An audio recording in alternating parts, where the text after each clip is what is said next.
What's up, girl? Hey, babe. How you doing? I'm good. You had a long night last night? Right, because I'm in my PJ. I'm cold. Listen, it's like as soon as what's the temperature outside? 78. It's cold up in here. I'm about to put the heat on up in here. I'm cold, y'all. Put the heat on when I gotta go pick up the kids. It is cold. I got some hot tea over here because we about to spill some tea. I'm about to mess around and sweat my Beijing out. You look so handsome. I love you. I love you too. Hey guys, I'm Antwan. And I'm Samvia. And this is the tea spot. Sit downs with the Henrys. I just thought you said you was gonna spill some tea, so I was trying to hook it up. Wait a minute, y'all. Wait a minute, because I am bugging. I got something. Just Stay right there. I got something. Got my mic. I got something. All I need is one mic. My voice was definitely just going out too. It was definitely dimming. If that's a word, dimming. I'm trying to open it. It definitely was dimming. Nah, don't advertise them. We got some mics. Okay. All I got is one mic. I am so excited. We haven't did a sit down like this in so long. We haven't had the mics for about since the last time y'all told us.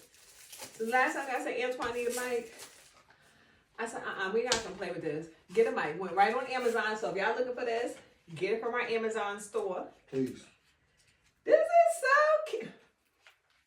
No, it's not hooked up yet because the Bluetooth. I hope we ain't gotta charge it. You might, because it says it's recording. Yeah, we might have to charge it, y'all. All right, if I gotta try, I'll just talk up. I'm gonna talk up. He ain't gonna talk up, y'all. I am.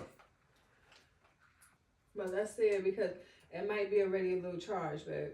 All right, how you turn it on? Yeah, it's already charged. Yeah, how you turn it on? On the back. Oh, I didn't see that boy. Yeah. All right, let me plug that. Now that goes up in the. Oh. Yeah. Put everything back in the box because I might have to return this if it don't work. So. Can y'all hear us? Ooh. Listen, y'all could always hear me. It's about whether or not y'all can hear Mr. Henry over here. I feel a little fancy if I do say so myself because y'all used to say I was screaming and hollering and I was loud. Now you can talk right. Sound check. Mic check, mic check, 1, 2. Check and make. All right, let's go. All right, so we're back in action. Hey guys. Welcome back. Welcome back. Welcome back. Who sings that? Let me know in the comments right there. Welcome back. We giving out love to whoever wins. Mad love. All right, y'all. So I know y'all seen that topic up there. What's the topic? Have we ever considered divorce? Woohoo. In our marriage? I'm just gonna be honest here. I have considered divorce. I have considered divorce, and I'm saying it's not like I'm proud of it, but it has came across my mind. For you? At times. That's new because you have always said I've never considered a divorce. I remember one time it came across, and I think we said it. I had said it to you, and ever since then it never came across. We was at 11:25. I never remember what happened. Really? Mm-hmm. We was debating, and I had one out back, and I told you, I said, well, I'll go live in a shelter. And you was like, well, could we try it again? And ever since then, I never said it again. Interesting. I don't remember that event, but yeah, it was just one time for me. But after being at the Potter's house, right? I mean, and then reading your word, I don't vow for it. Right. Mm-hmm. Okay. Well, thank you for sharing that. Right. You don't bring it up often. Not as often as I used to bring it up. Mm-hmm. And it's one of those things, like, like with marriage, that we're in this for the long run. It's to death do us part. Mm-hmm. But then there are those moments where you feel like I'm trying. And I say you in general, but I'm really talking about me. Mm-hmm. There are times, I think I just touched it. But there are times where I feel like, you know what? It's not going to change. It's not changing. Even if there was some progress, I would feel that it's not happening fast enough. Mm-hmm. Maybe we're not supposed to be together. And how would that make you feel? When you say that, um, I mean, it affects, but it's like you gotta always give that to God, and when you rest in Him, He heals all wounds, so He can heal or He can change the atmosphere of what is going on in your household, Right. from maturity to, it could be anything, finances, whatever. Right. The kids, it could be we're not seeing eye to eye about red or blue or whatever it may be. Right. So, but God can change it. So, um, I had a meeting with the fellas one day, and I think that came up, and What came up? divorce, and one of my brothers, he said the vows, Mm-hmm. and if you made that vow in front of God, how can your situation overthrow what vow you made in front of God? Right. So that's why I don't say it, because I Okay. think I ran enough. I ran before we was married. I Right. ran. I didn't want to be married. I didn't want to be a dad. So now that I made this vow in front of God, why not stick it out for whatever my wife may say, however she may feel, whatever she may do, I'm still gonna stand tall. Mm-hmm. So I appreciate you sharing that. And I appreciate you mentioning the vows because when people say those vows, in this society, especially during this generation, it's like, okay, and I said it and now I take it back. mm-hmm. But to hear you say, like, no, we went in front of God and we made these vows Right, to death do us part. better or worse, sick or well, Yeah, health. through sickness, through health, through wealth, through poor, like through rich or poor. We made these vows. Mm-hmm. It never said through when you overly frustrated that that was the exception. Right, Those weren't in the vows. right. So, like you stated, what can come up that can overthrow the vows that we have made, the covenant that we have Mm-hmm. with God?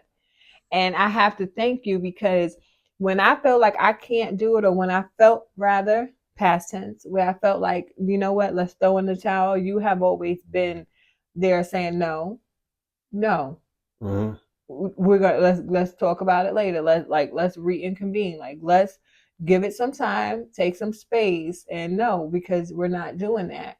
I think because it's so easy, and then like if you look at social media, like Right. well, all these like these actors and like their excuses. Right. None of their excuses are biblical. Mm-mm. Well, oh, I'll grow apart. Well, you got to find that thing that's going to make you grow back apart. Right. Grow You together. yeah, grow. Well, apart. Yeah. You grow apart. Part. Put that Right. part back together. Right. You know what I mean. So, how do you figure out how do you put the part together? Well, y'all better date. You better figure out why you got in love. Why You you got fell in love. why I love this person, and it Right. can't just be because of the kids, because they'll be 18, 20, 21, and they out. Right. They got their own life to live. Um, and for me, it was more as I'm done running. So when I said I do, I was done running. I was done living whatever life I was living, or I was done with the immaturity way. Even though I still got more growing every day. I'm 40. I still got growing. I still got, Right. maturity to get in aspects in my life. But at the same time, that part I was done with. That Right. part I was not going back to my own apartment. That part I wasn't going to go see another woman or trying to be alcoholic or an addict or whoever else I wanted to be, and not be a husband and a father. Right. That was the things that when I said I do, forget working, forget starting a business, forget any of that other stuff, because that stuff can come and go. Right. What it was is that my wife and me can't come and go. We have to be evenly yoked. And if it takes 10 years, it takes 20 years, I'm still staying. I appreciate your commitment because you know what? Mm-hmm. Marriage can't happen one sided. right? And when divorce comes up, it has to be at least one person that's willing to fight. Mm-hmm. If there's one person, and I know I seen like a cliche on social media that said, "Oh no, need both parties, need both." I promise you, if you have at least one person willing to fight, If you got God, with God, of course, if you got God, you can have one person to fight, but they could be fighting wrong. right?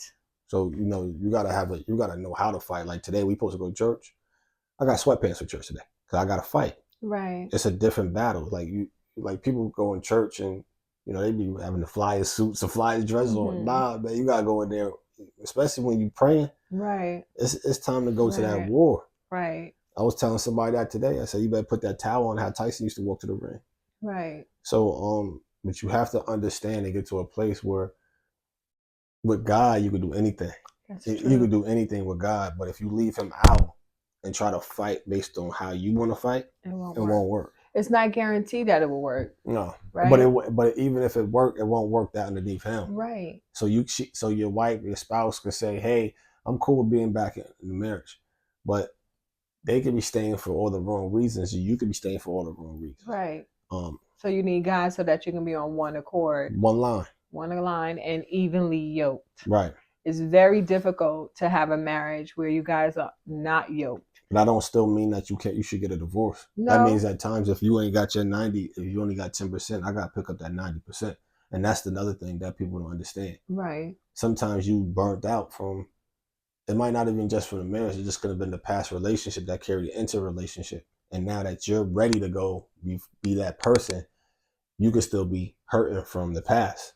And then you only could be given 10% for our 6 years. And that means I have to carry that 90. I remember Pastor telling us that. Right. So if it's 6 more years that I got to carry your 90, then that's fine. It's just that I have to be willing to do that. If you ain't willing, because it says if you got to die for this, that means that's what it is. Right. So you dying for your marriage. If you get sick if your spouse gets sick, that means you still have to be there. That means that's another part of the 90. Right. When someone's sick, they only can sometimes verbally relate to you. So if they pour into you verbally, you got to take that 5% as if it's more than ever. Right. So I think that is very hard because when people say that, and I'm listening to you, people don't want to do that. I mean, of course, you have to humble yourself in marriage. You have to be under God. You have to keep God at the center of your marriage. But when divorce is on the table, people don't want to put in that work because, especially women, and I'm going to be honest, a lot of women will leave the marriage before the divorce. And what I mean by that is mentally, right. emotionally, women, they can still be operating there without even being present. Right. Mentally, emotionally. So I say that before the divorce, a lot of women, because they take a lot, they'll take it. And I'm gonna be honest, sometimes I suppress some of the things, and women suppress so well.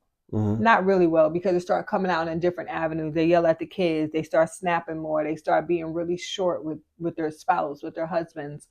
But I want to say that, like, when you get to this place, you have to realize, like, are you willing to fight? Are you willing to carry what I can't dish out right now? Are you willing to cover me in prayer? Because right now I can't even do it myself. I'm at my wit's end. Right. And I appreciate that, because I have been there at times, and you have been able to carry me. You have been able to keep me covered and pray for me. And I think that's why we see so many divorces in today's society. They think it's too much. I gotta go to work. I gotta deal with the kids and my wife.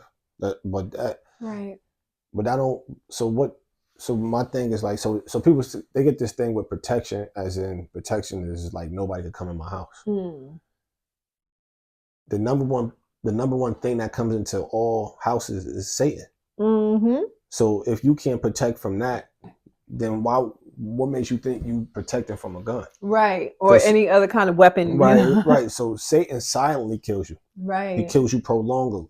Like he kills you through periods of time. So it'd be incidents. It could be things that you're not even doing, or things that may be looking like similar things that will happen in the past, and it be brought up. But that's when you have to stop and pray. Right. So the more you pray, the more that we got to talk about how to fight. That's the thing that should be the next topic after this, because we don't know I didn't know how to fight. Okay. I thought fighting was, you told me this the other day, fighting ain't pleasing. Fighting is serving. Right. So learning the difference between pleasing your wife and serving your wife, or Right. serving your spouse and serving, you know what I mean? Right. And pleasing your spouse, and understanding what that means. And then, but on the other end, how do you receive it? Because you, like you said, you could check out. How do you receive that someone's changing? How do you receive that somebody, through prayer? Right, through prayer and God. Through prayer, and you'll see it through God, because you have to ask God to heal you. Right. I believe that once I felt like I was out that wit's end, and what brought me back, it was the fact that I remembered my vows. When you reminded me, remember your vows, like that's not in the Bible. What does the Bible say? And I remember what the commitment that I made. You made a commitment, I made a commitment, and we made a commitment to God. So I always go back to Samvia. What is that commitment that you made to God? You had to learn that it ain't I, it's one. So if we did it, it's one. So if my spouse can't give 90, or my spouse is hurting in this area, then how do I pick up in that area? You might not understand or know, but you're willing or trying could be more than just turning your back. I agree. So those are the things, like, I think I don't know how to do a lot of stuff. I feel that, but my willingness to try to learn and understand has taken our marriage into a different standpoint. Right. Humbling, and trying to learn the difference between pleasing and serving. Right. I think that, and going back to just what you asked me earlier, you said, how do you get to the point where I can see the growth and I can see the change in your spouse? I have to say that you have to give your spouse grace. You have to realize that he's not a robot. He's not a machine. He's a person, and a person has flaws. We are living in a fallen world, and no one is perfect. And I realize that we fall short, and he may not do it right. He may not get it right on the first try, but I'm going to have an open mind, and I'm going to keep an open heart and giving him grace. Right. And I think that once you put yourself in that position, then you'll start seeing, okay, he get an A for effort. He's trying. But once you said you're not pleasing, don't do it from a spirit of pleasing, because that ain't going to get you nowhere but burnt out. Yeah, that is burnt out and desperation. Right. So So what it being desperated is like, I'm doing it out of flight or fight, and it's not thought process. It's not a thought. It's not well thought out. It's not a thinking thing. It's not a well put together. It's not a piece of any puzzle. It's out in the ordinary. So your desperation is something that you do out of necessity. You don't do it, and you have to get to a place where your serving is willingly. You know what I'm saying? Your serving is like, all right, babe, you don't want to go downstairs because you're tired, because you've been working. I got the kids. Right. And I could do that lovingly. Hey, you want to eat? Yes, I want this, that, and the third. If I can't cook it, I'll lovingly go to Outback to get what you need. You know what I'm saying? So it's just whatever you need is I don't want to say whatever you need, I want to provide, but I want to be willingness to try to provide it. I want to be willingness to be able to try to do it, because I can't. You can say, hey, I want a mansion, but I might be able to try to get us a better house than what we have now. You know what I'm saying? So. And I love how you said it. I was over here and I was waiting for you to say the word, because I'm about to jump at it and just tell you. But when you were saying you out of willingness, you want to be able to serve, and you said it. You said out of love. You have, when you're serving, and when I think of serving, I think of Jesus. And remember, Jesus cleaned the person's feet, right? One of his disciples' feet, right?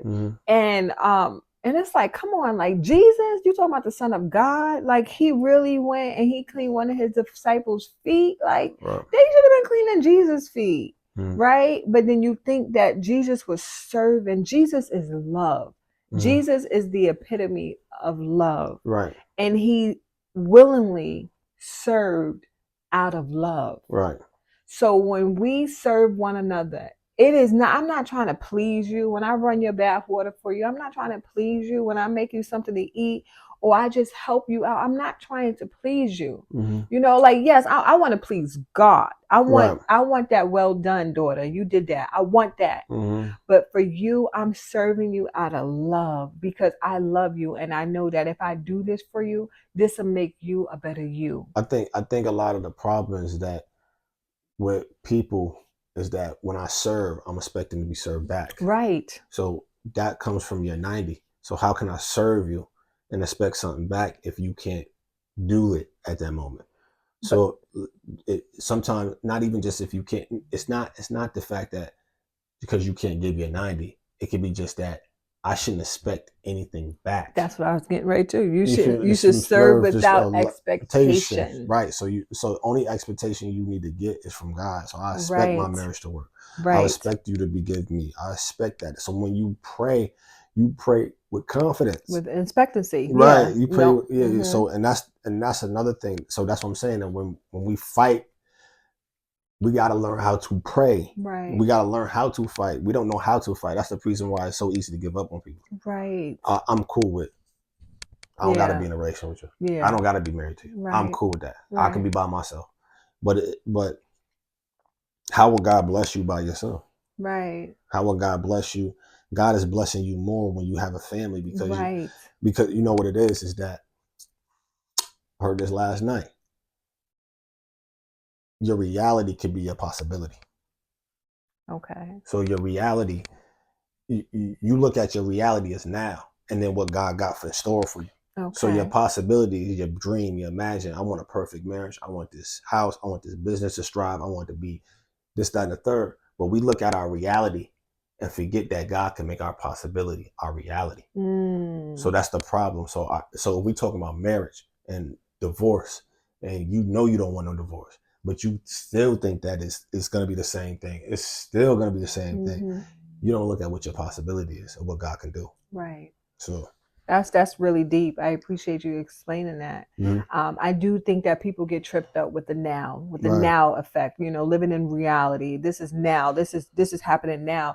It's too far sometimes to look at the possibility. How would it look healthy and whole? How would my marriage look if it actually worked out? Sometimes when you're in a rut, and marriages do get bad. And you know, I read some of the things that people write to us, and you know, it gets tough. Right. So it gets tough to look out and say, okay, it's a possibility that we can have something different than what we have now, right? We can have more but the reality right now is, but God has he's able to shift things right before your eyes. He can turn it around.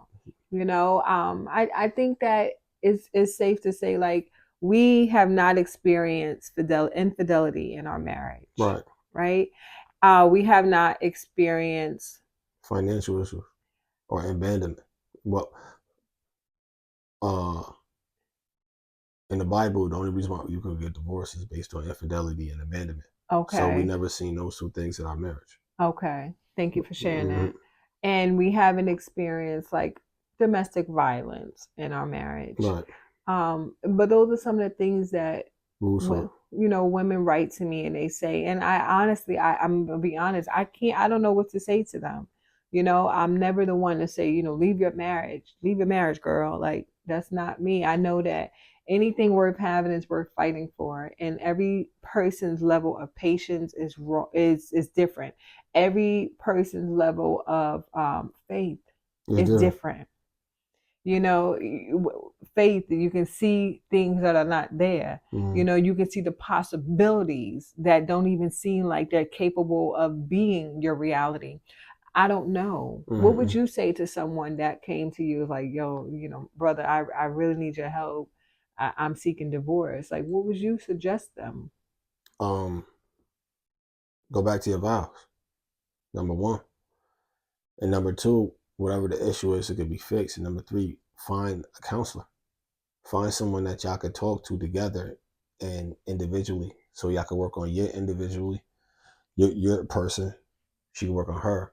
And then y'all can work on y'all being together. Right. Because if you don't have someone that can hold y'all accountable for whatever is going on or whatever your childish ways is, because that's majority of it. Sometimes it's your childish ways, and it's not just like high school level stuff. It's just like your childish ways is whatever you did before you was married. Right. So right. I appreciate you breaking that down, because sometimes when they think about immaturity, like, I'm not a child. No, it's not childish things. It's just that when you get married, it's a certain elevation you have to get to. Right. So when you're married, it's think about it like this: women always played with dolls and said, "Hey, I'm this." Talk to Leah, our daughter. I'm marrying a football player, and I'm gonna have 10 kids. You talk to Antwan. I'm gonna own a hotel. He's not even thinking about marriage. Right. So with us as men, we have to get to an elevation to understand that we have to humble ourselves, die to ourselves, and understand that she has a say in our life, that we could be able to work together to grow to be something better. And we don't have that because we've been so dominant. We've been so, I don't need to listen to you. Right. I didn't listen to a woman before, so I'll listen to you now. Right. But God brought you as my rib, and you're a part of me. So with you being my rib, we at one, so we can grow to be something else. Right. I can't do nothing if I lose my rib. That's my lung and everything. I can't breathe in anyway. So I'll suffocate without you. Right. So that's but back to the original question is that we have to learn how to deal with what our masculinity was, to die to ourselves to be what she may need. Right. So and then vice versa. Whatever I was dealing with as a child and whatever I was dealing with in my previous relationships, I need to learn to deal with that so I can be able to give him what he needs. Right. So we can come together and move. But you know what? It's so funny because a lot of couples, similar to how we were, like we didn't have it all together when we got married. No, we were still broken, sort of say. I want to say a lot. You know, I was broken. Do you consider yourself? Well, broken is more. Yeah, broken is like maybe an understatement. You know, I was torn from like not just us, but like not knowing what a man was. That's like being torn. Right. Like you getting into, like I told you, we had that conversation. I was raised by 19, 18-year-olds, and I was 19. So I'm thinking that's how you're supposed to be as a man. But this how you're supposed to treat your woman. This how you're supposed to do. Right. And it was nobody 30 or 40 that came up to us and said like, yo, this is how you need to be as a man. So what happens is, similar to what was happening with us, is that the biggest growth is you're learning in your marriage. You know what I mean? Like how you said, boys are doing other things. They're working on becoming business owners and finishing other things. While girls, since they was little girls, they always dreamed of being married and having children and being a homemaker and things of that nature. But it's almost as if no one teaches you how to be married. No. That just like you have to learn that on the job. Right. Yeah, that's on the job training. That's on the job training, you know. You have to learn that. And so you have to go through trial and error. So I believe that before divorce is on the table, consider that we don't know this. We don't have a PhD in marriage. No. Like we don't have a PhD in marital affairs. Like we don't know what that is. So things may look different. You know, this may be a different chapter. This might be marriage 301. 301. You know, like this, we successfully passed marriage 101, marriage 110. You know, now we up to 301 now. 601. So you know, so you 6 years. Right. And people have to understand that. Like marriage is not like a get out of jail free card, you know, like here, let's have a divorce. That's what a lot of people think it is. Yeah, it's a get out of jail free card. I'm done with this. Hey, you go your separate ways, you have a good life, I'll have a good life. We split everything down the middle. Right. How does God get the glory in that? But that's the thing. A lot of people don't understand those vows. Right. I agree. I mean, I thank you for being vulnerable and for sharing this. I know it's a hot topic. I know that people ask us, like, have you guys ever considered it? You know, and I think people do consider it and they don't want to say it, you know, it's almost like a taboo. You always consider it, you know. What will life, even if it's not divorce, what would life be without my spouse? Right. Right. And I never went and got papers or talked to an attorney, you know. It's just a thought, like, will life be easier? And it's as irrational. I remember I asked my dad that. I would, God rest his soul, before my dad died, right? He was down here visiting us in Florida. They used to come to our house every Christmas. And I remember after one Christmas service, we got home. You remember? And I don't know what you did to me, but I don't know why I was just on you like white on rice. You did something. Yeah. You ain't even got to mention that. I remember what it was. You did something, y'all. I'm in the garage. And I was upset. Lord have mercy. This must have been year 2 of marriage. And I went completely bonkers. Like I was very upset with my husband. And my dad, the next morning, my dad said, "Are you okay?" Yeah, he got me. When she told me My dad is I'm air hustling though when he said that. You all right? he added that, my dad, it was very like, he's laid back. Oh, he's very similar to my husband. It's so funny because they couldn't stand each other when he was alive. Oh God, I understand him so much. And before my dad died, he said, "I love your husband." And I should have known he was dying because I was like, "You love him?" He was like, "I love him." But you guys were so much alike. And I remember he was just observing that whole fiasco. And it was nobody but me just going off. And the next morning we got up early and I'm in the kitchen with my dad and he came in and he was like, "Are you okay?" And I was like, "Yeah." He said, "You sound a little crazy yesterday." And I was like, "I'm okay, Dad." And I said, "You know what? Maybe I shouldn't have got married to him." And he was like, "You think so?" And I was like, "Yeah, I do." And I was just like, "Maybe it's just best if we don't be together." He says, "I don't know how smart that is." And he was like, "How is that smart?" He said a whole lot of other stuff, but this was the gist of it, you guys. And he was like, "I don't think that's smart. Why do you think life will be better without him?" And I kind of was very frustrated with my father. And I literally said, "Whose side are you on?" He said, "I'm just asking a question."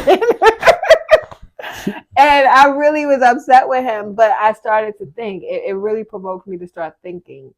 And I'm just like, you know what? Would life really be better without him? He say things like he jabbing you. Yeah. And then, but he got his hands up like. Yeah, he still jabbed you and he blocked it. Right.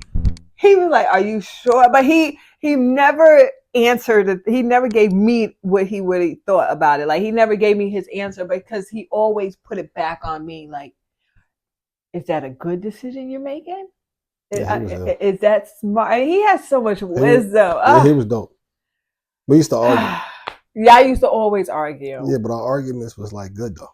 They used to make me really upset because political arguments was dope. They used to always argue politically. Always. They used to argue about everything. But he would get to Florida and you would see him and you guys they would love each other for like the first 2 hours. Right. For the first 2 hours. It was not the first 2 hours. Yes. It was a little longer than that. It was probably the next day. No. And then we'll start talking. Well, every day. Okay, every day we'll have an argument. That's fine. It never was no fisticuffs or nothing like that. No, dude, they would have a verbal argument. Verbal just debate. He'd be like, "Hey, my man, Drew." They would love each other for the first 2 hours. He'll make me happy. And then, y'all get so happy when y'all see each other. And then after that, about time day 2, he wants to go. My dad wanted to go back to New York. You want him to leave. I know. I'm like, "You leaving, man?" Hey, the money right, I'm leaving. He used to have me crying, man. And then now when it's time for him to go home, y'all used to be sad. You didn't want him to go. He didn't want to go. Oh, yeah. Calling him. They used to talk about the game. Coming back? Yeah, I'm coming back. He was a funny guy. We'll have another video talking about my sweet dad. He was so funny, you guys. But yeah, I really think that people think that having a divorce life would be better. Mm-hmm. And I just encourage you, if you may be watching this and you're watching us, you're hearing our story, yes, to answer your question, I have considered divorce. What has stopped me from divorce? My husband said it. We remembered our vows. My husband reminded me of my vows and he provoked me to remember what I vowed for. And he provoked me to say, go back to God. Let's go to God together in prayer. So if you're on here and you're watching this, I really want to encourage you, go to God. Seek God. Learn the Bible for yourself, because right. The Bible will convict you. Right. It will convict your behavior and the way that you're acting as well. So I'm really trying to end this because I know we got to go. Right. Oh yeah, I gotta go. This is. Put your questions in the comments for right. part 2. For part 2, because I really want to say something. And I don't got time to say it, but I really gotta make sure you write it down. Okay, because it's gonna be part 2 to this discussion, you guys. Part 2, because you just had alluded to it, but we have to go. But put your questions right now so we can do a part 2, and we'll answer those questions in our part 2, and I'll say what I need to say in part 2. All right. All right. Bye, guys. Peace.